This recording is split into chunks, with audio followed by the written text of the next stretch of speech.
Some of this narrative may seem like an epic space opera. It is not. The problems associated with human existence on Urantia are impossible of understanding without a knowledge of certain great epics of the past, notably the occurrence and consequences of the planetary rebellion. This is our world, Urantia, our home among the stars. However, we are in chaos, and we can feel it. Despite this, we have not been abandoned, and we are not alone. Where exactly are we in the heavens? Let's pull back for some context. Here is our local system. It contains upward of 2,000 blazing stars. Even more profoundly, within this relatively small space, there are 618 neighboring inhabited worlds.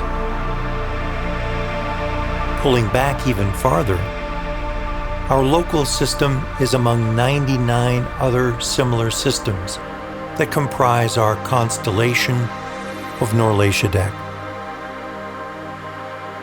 There are 100 constellations in our local universe, Nebadon. And there will be 100,000 local universes just in our super-universe of Orvanton. Let's go back, shall we? Our local universe was co-created by a paradise son of God, a creator son known as Michael. With his divine complement, our local universe Mother Spirit. Each local universe has a mother and a father. This is the divine pattern for universe creation. Each local universe is a creative canvas upon which 10 million mortal worlds will eventually evolve.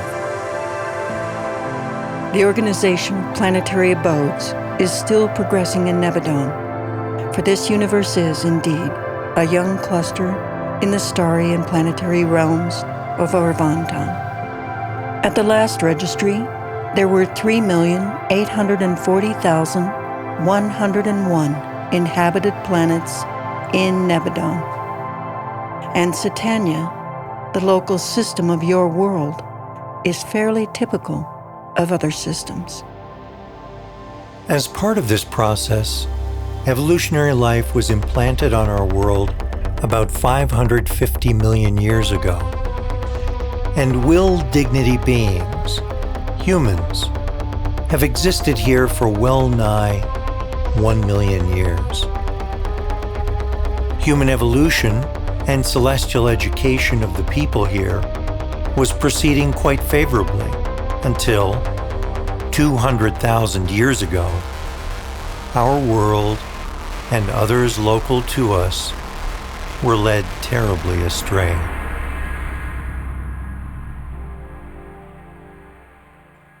At that time, our system had 607 inhabited worlds, of which Urantia was number 606, very young compared to most of our neighboring worlds. It could be said that we were especially vulnerable, unprepared for and unable to comprehend the betrayal that was about to take place. Our local system, Satania, is always administered by a high universe being, a system sovereign, appointed to that trust. At that time, the system was being administered by Lucifer. He was of an order of beings called Lananandek sons, and he would eventually have been responsible for 1,000 inhabited worlds. Satan was his second in command, and was a fellow being of the primary Lananandek order. And our world had its own Lananandek administrators, Planetary Prince and his Chief of Staff. Their names were Caligastia and Dalagastia, On an evolutionary world, the celestial administrators have both human and superhuman staff. The human staff carry out the majority of interactions with the evolving peoples of that world. These beings from on high were entrusted with manifold long-term tasks. For example, the system sovereign oversees the evolutionary plans for a local system. He patiently ministers to the needs of these diverse worlds and their uniquely evolving life, and steadfastly adheres to the responsibilities that are associated with fostering the divine plan of mortal ascension. If Lucifer had remained loyal, we would still have visible universe representation on our planet. We would receive education on this world about the greater universe. This superhuman administration would have become the center of our civilization. Their teachings would have shown us the true importance of our planet, our individual lives, and our universe destiny. However, as you well know, we do not have this representation on our world. They utterly failed us. The Satania system rebellion had its beginnings in the mind of Lucifer. The rebellion was announced with the proclamation of his eponymous manifesto. He was a magnificent being with a brilliant personality, but he succumbed to the temptation of self-love and unbridled self-assertion. These tendencies gradually deranged his ideals and destabilized his mind. Here are some of the main contentions in Lucifer's manifesto. He charged that God, the Universal Father, did not really exist, that he was invented by the Paradise Sons to enable them to rule in the Father's name.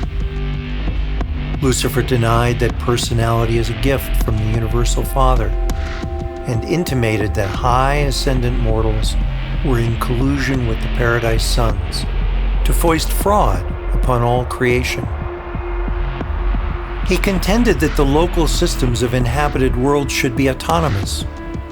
He asserted that the whole plan of worship and allegiance to the unseen Father was a clever scheme to aggrandize the Paradise Sons.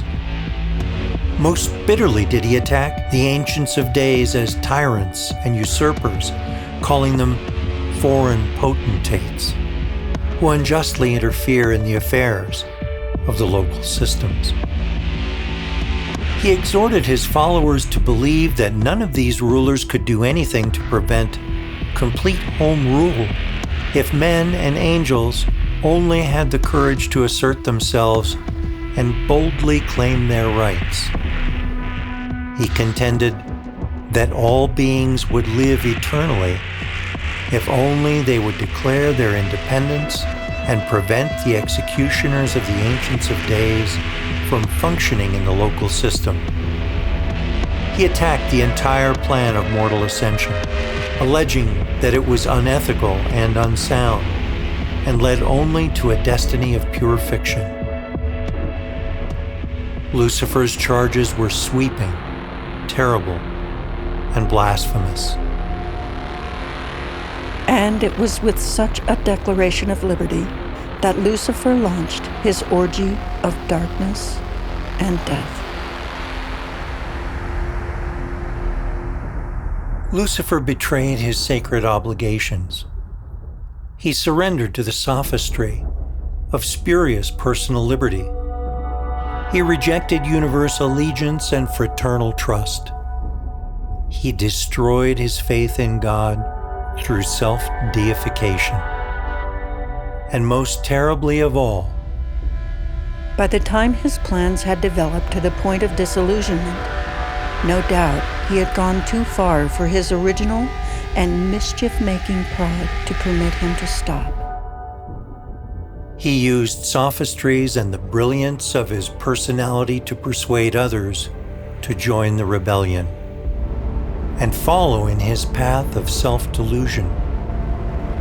Satan, his brilliant lieutenant, took considerable effort to convince. Caligastia, on the other hand, well, we will get to him shortly. The long-term repercussions of rebellion. These diabolical and chronic problems are evident on our world to this day. Most of the liberties which Lucifer sought, he already had. Others he was to receive in the future. All these precious endowments were lost by giving way to impatience and yielding to a desire to possess what one craves now, and to possess it in defiance of all obligation to respect the rights and liberties of all other beings composing the universe of universes. Unbridled self-will and unregulated self-expression equal unmitigated selfishness, the acme of ungodliness. Liberty without the associated and ever-increasing conquest of self is a figment of egoistic mortal imagination. Self-motivated liberty is a conceptual illusion, a cruel deception. License masquerading in the garments of liberty is the forerunner of abject bondage. True liberty is the fruit of self-control. False liberty, the assumption of self-assertion. When we are tempted to magnify our self-importance, if we stop to contemplate the infinity of the greatness and grandeur of our makers, our own self-glorification becomes sublimely ridiculous, even verging on the humorous. Too often, all too often, you mar your minds by insincerity and sear them with unrighteousness. You subject them to animal fear and distort them by useless anxiety. Therefore, though the source of mind is divine, mind as you know it on your world of ascension can hardly become the object of great admiration, much less of adoration or worship. The contemplation of the immature and inactive human intellect should lead only to reactions of humility. This delusional contagion affected more than our world. Our world was not the only one to be affected by these unfolding events. This system rebellion affected many other worlds within Satania. Of the 607 inhabited worlds in our system, 36 others were also thrown into turmoil and chaos. As a result, the entirety of Satania was quarantined within our constellation of Norlatiadec. Furthermore, the 37 fallen worlds were quarantined within the local system. These safeguards were put in place to prevent the contagion of rebellion from spreading beyond our system and into the larger universe. It is important to remember that most of the worlds in Satania did not fall into this rebellion. Of the 607 worlds, most had likely progressed much further than ours. Their status made the sophistry of self-assertion as an evolutionary shortcut, along with the denial of the Universal Father, unappealing, irrelevant, and unwanted. We do not know how the other 36 worlds have worked to overcome this rebellion, but the affairs of two other spheres have been revealed to us. One of the worlds is referred to as a neighboring planet, which seems to have been affected much like we were. They are most certainly still working to overcome the repercussions of their rebellion. In many ways, this world is a sibling to ours. The second example is a planet called Panoptia. Their world represents what a more evolved civilization can achieve when faced with such deception. Panoptia was initially dragged into the rebellion by its planetary prince. However, they decisively overcame this. On this world, under the guidance of the Melchizedeks, the people rallied to the support of Michael. Eleonora, a young woman of that mortal realm, grasped the leadership of the human races, and not a single soul on that strife-torn world enlisted under the Lucifer banner.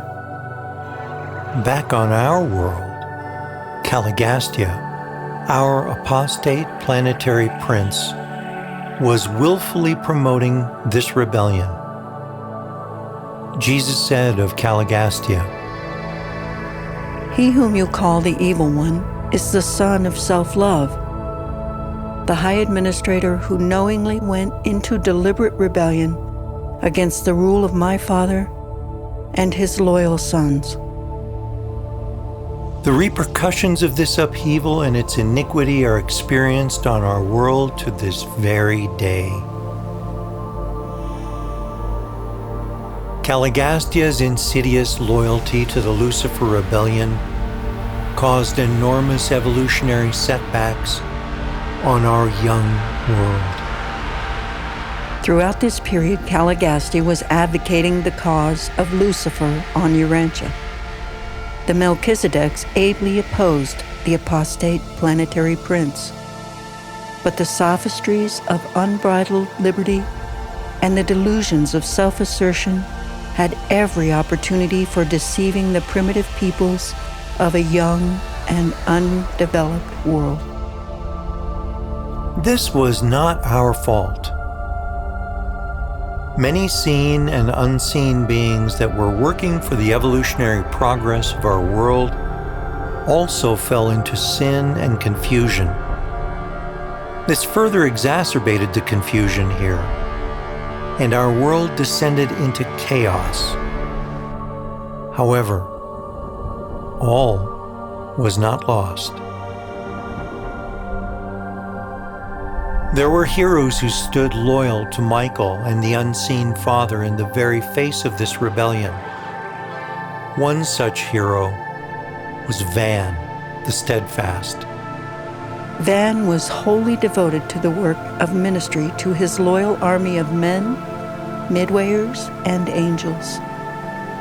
Also, Nebadon, a modified human associate of Van, rejected the sophistries of rebellion and won the praise of our entire local universe. The Lucifer rebellion was withstood by many courageous beings on the various worlds of Satania, but the records of Salvington portray Nebadon as the outstanding character of the entire system.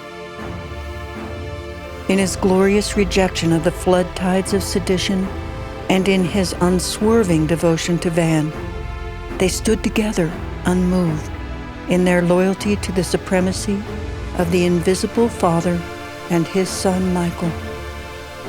A Melchizedek from our local universe had this to say about Nebadon. At the time of these momentous transactions, I was stationed on Urantia, and I am still conscious of the exhilaration I experienced as I perused the Salvington broadcasts, which told from day to day of the unbelievable steadfastness, the transcendent devotion, and the exquisite loyalty of this one-time semi-savage. From Urantia up to Salvington, and even on to Uversa, for 7 long years, the first inquiry of all subordinate celestial life regarding the Satania rebellion ever and always was, what of Nebadon of Urantia? Does he still stand unmoved? Nebadon is a genuine human hero, a universe hero, He was one of many loyal beings who worked tirelessly to counter the disastrous effects of our rebellion. Van and Amadon, sustained by the Tree of Life and guided by the supervision of the Melchizedek receivers, took on the long and arduous task of planetary rehabilitation. Over this vast period of time, more than 150,000 years, they established many advanced outposts of civilization, while the physical evolution of the human races gradually approached readiness for Adam and Eve, the biologic uplifters. About 40,000 years ago, work began on the building of the Garden of Eden. Van's dedicated followers, voluntary laborers and helpers, contributed to this huge effort of preparing the garden home and headquarters for Adam and Eve and their anticipated progeny. The second epical revelation to this world was about to begin. All evolutionary worlds receive biologic upliftment once human evolution has reached the apex of unaided development. About 38,000 years ago, our biologic uplift was initiated with the arrival of a material son and daughter, commonly known as Adam and Eve.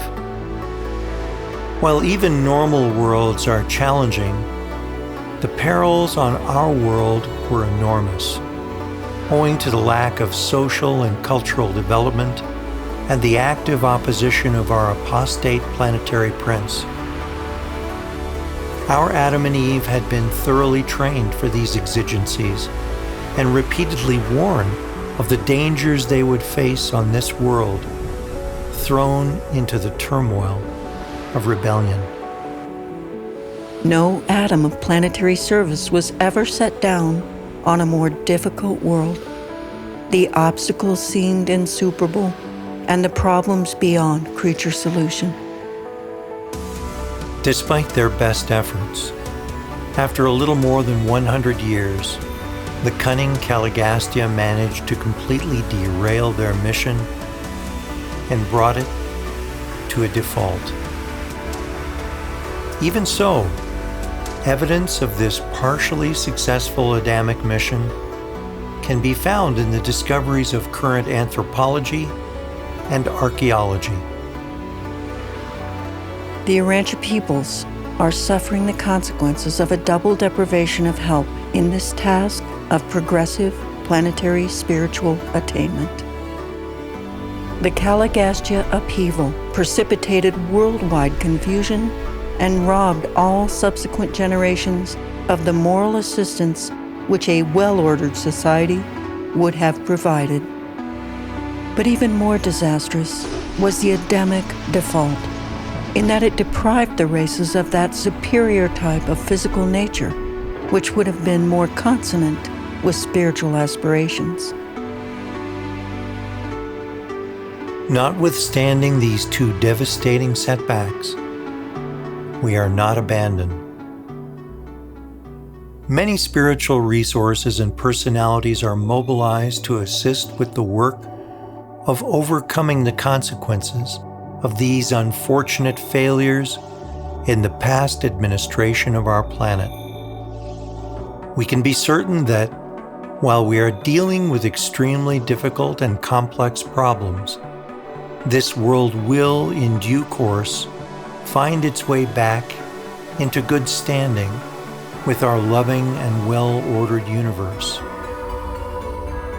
About 4,000 years ago, a considerable gift from the cosmos arrived on Urantia in the person of Macaventa Melchizedek. The timing was critical, as the revealed truth of the nature of God was close to being lost. Thus began the third epical revelation to this world. The purpose of Macaventa's mission was to awaken an improved knowledge of God, creating favorable conditions and fertile spiritual ground for the reception of an even greater revelation that was soon to come with the birth of Jesus of Nazareth. Macaventa was known as the Sage of Salem, a settlement that later became Jerusalem. He taught the truth of the Most High, the one and only God, a loving universal Father. He worked closely with Abraham and established the covenant of a divine mission for his progeny, who were intended to be the spiritual torchbearers of divine truth to the races of humankind. The missionaries that Macaventa sent forth from Salem reached many distant civilizations and inspired many of today's religions. But above all, this work was designed to prepare the way for another promised teacher who was yet to come. And this teacher was none other than the Master, Jesus of Nazareth. Working upon the foundations that had been prepared by Macaventa Melchizedek, Jesus, our Creator's Son, known in our universe as Michael of Nebadon, brought an unprecedented revelation of God in human form to this world. He taught a new gospel, the truth that God is our loving Father, and therefore all women and men are sisters and brothers who can serve each other in love. And more than that, Jesus of Nazareth, Michael of Nebadon, fully lived that truth on his seventh and final bestowal right here on our beleaguered world. The public announcement that Michael had selected Urantia as the theater for his final bestowal was made shortly after we learned about the default of Adam and Eve, and thus, for more than 35,000 years, your world occupied a very conspicuous place in the councils of the entire universe. Our local universe will eventually consist of 10 million inhabited worlds, but only one world in those 10 million is ever chosen for a Creator Son's final bestowal. And Michael, Jesus, chose our world. It is not that Urantia needed a Creator's Son to set its tangled affairs in order. It is rather that the evil and sin on Urantia afforded the Creator's Son a more striking background against which to reveal the matchless love, mercy, and patience of the Paradise Father. Jesus' life and teachings have changed this world for the better in every way, not only while he lived here, but forever. You can know God not by understanding what Jesus said, but by knowing what Jesus was. Jesus was a revelation of God. After his death and resurrection, Jesus' followers soon created a new religion about him, which became known as Christianity. While Christianity has endured to this day, what the world really needs now is the religion of Jesus. To see Jesus living again in the lives of those who are born of the Spirit. The religion of Jesus is the most dynamic influence ever to activate the human race. Jesus shattered tradition, destroyed dogma, and called mankind to the achievement of its highest ideals in time and eternity, to be perfect, even as the Father in heaven is perfect. A vital purpose has been and is served by Christianity, the greatest exponent of Jesus' life and teachings on our world for nearly 2,000 years. And still, Greater revelations are yet to come. The gospel of Jesus will someday rule in the very hearts of the women and men of this world. There is in the teachings of Jesus an eternal nature, which will not permit them forever to remain unfruitful in the hearts of thinking men. The kingdom as Jesus conceived it has to a large extent failed on earth. For the time being, an outward church has taken its place.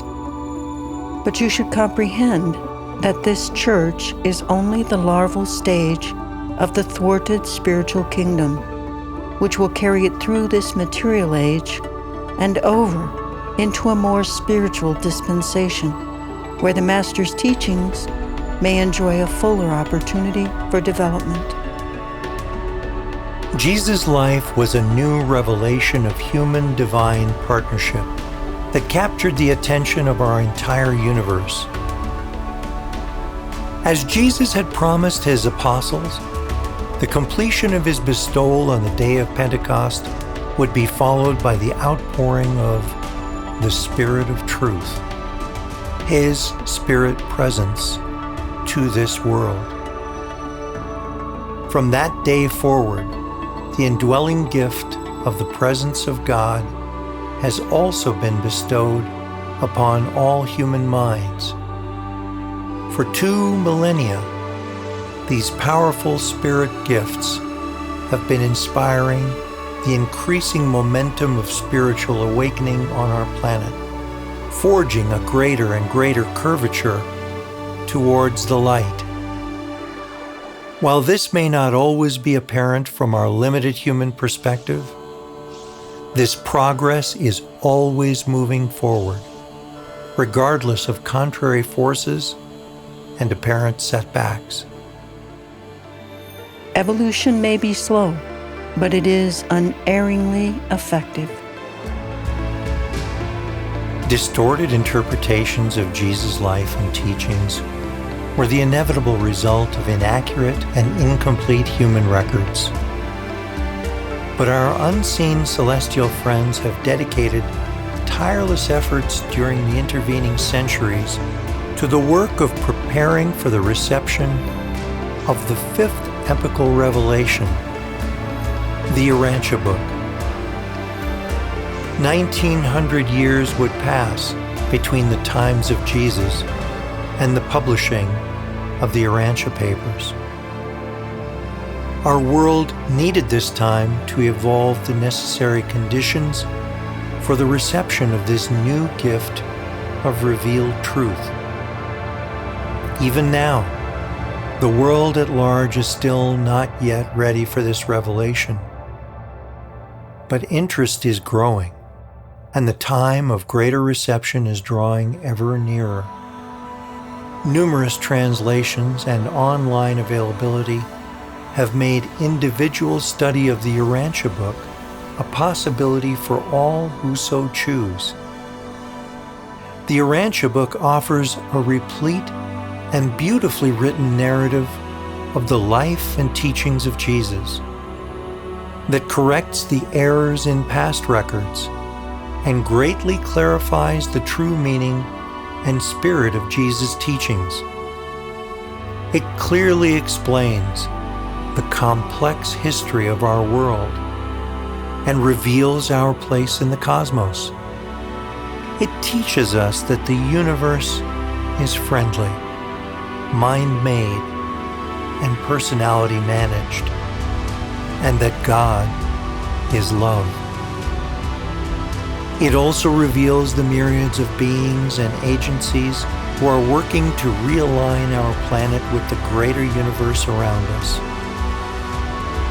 Knowing our unique and difficult history, while understanding the gravity of what we are overcoming, gives us a dependable quality of determination that will be essential to the creation of a better future. With genuine discernment and true discrimination, we can navigate this world and recognize what is true and good and what is not. None of this is easy, of course, and real worldwide progress will take place over long periods of time. But patience, wisdom, and faith will see us through, and we will be able to see on high what our efforts of today have helped to achieve in the years to come. The act is ours, the consequences, God's. Do you wish to be part of this divine plan? Do you feel a desire to join with those who work for the eternal betterment of this world? Those who patiently uphold the pillars of truth, beauty, and goodness? If so, we can transform this world, one person at a time. Together, even as we grow individually in relation to God, our loving Heavenly Father.